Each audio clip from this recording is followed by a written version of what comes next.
Gojo's been sealed, Ichiji somehow ended up in Essex, and Queen Mei Mei is under attack. The Shibuya operation has barely just begun and shit is already going down. Last week was fantastic, and this week is great too. We've got drama, we've got action, and the baddest bitches known to anime since Misato. Today we're breaking down Jujutsu Kaisen Season 2's 10th episode, Pandemonium.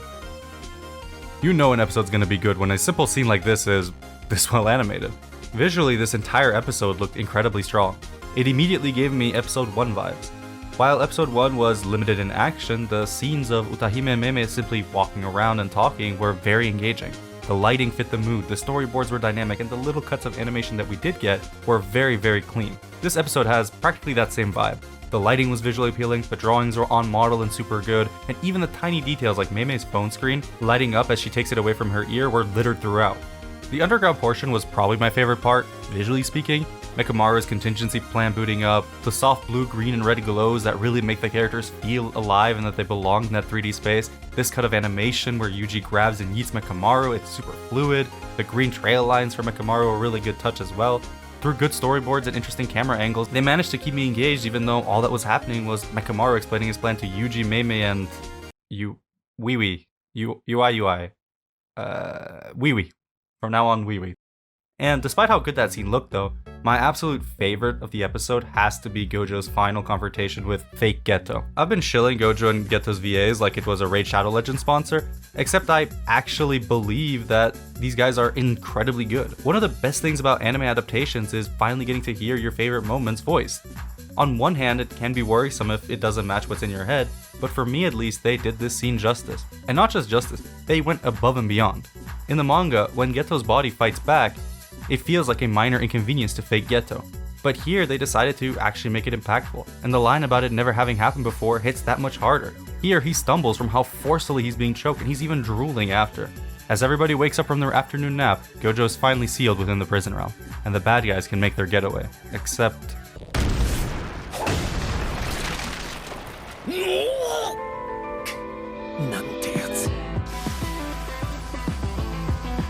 Gojo is just that guy. The prison realm still needs time to process his overwhelming power, and fake Geto is forced to stay behind and look after it. Choso and Jogo get into a heated argument as to whether Yuji is even needed anymore. Fake Geto isn't interested, and Mahito stares daggers at him.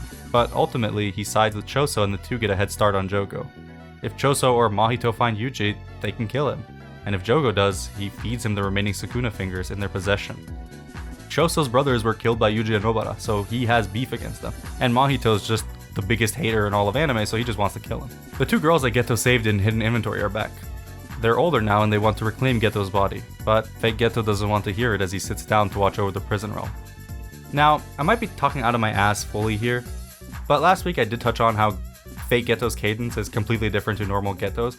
I don't speak Japanese, so I have no clue whether his speech pattern has changed or anything, but at least listening to it, it does feel like the voice actor is doing a really good job at making them sound similar yet distinct, if that makes sense. Anyway, Yuji enters the curtain. I really like the shot of his face breaking into the barriers, and these rapid fire sequences of all the transfigured humans attacking, just to show us Yuji's quick thinking and decision making as he makes short work of them, is everything. It looks really good, and even the cut of animation of him doing it is insane. This episode, for me, has hit everything so far. Yuji parkours atop a building and calls out to Nanami and actually anyone within a 300-meter range. Seriously though, this kid's got some lungs. Gojo's been sealed and plans have to be immediately adjusted. The balance of power in the world has now shifted. Restoring that imbalanced balance is a top priority. Nanami, Ino, and Megumi make their way to Itadori. As they rendezvous, Yuji, Ino, and Megumi are tasked with bringing down the veil, and Nanami heads to find Ichiji. The episode ends and we get a post-credit scene. 3 mysterious people are sitting atop the highest building, looking over the city.